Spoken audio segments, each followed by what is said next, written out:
இன்று மார்கழி 4ஆம் நாள்.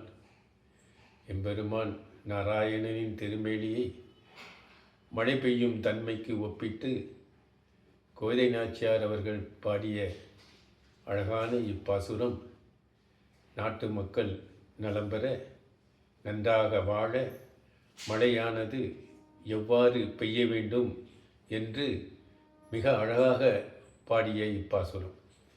ஆழிமழை கண்ணா ஒன்று நீ கை கரவேல், ஆழியுள் புக்கு முகந்து கொடு ஆத்தேரி, ஊழி முதல்வன் உருவம் போல் மெய் கருத்து, பாழியம் தோளுடைய பத்மநாபன் கையில், ஆழிபோல் மின்னி வளம்புரி போல் நின்றதிர்ந்து, தாழாதே சார்க முதைத்த சரமழை போல், வாழ உலகினில் பெய்திடாய் நாங்களும் மார்கழி நீராட மகிழ்ந்தேலொரும்பாவாய்.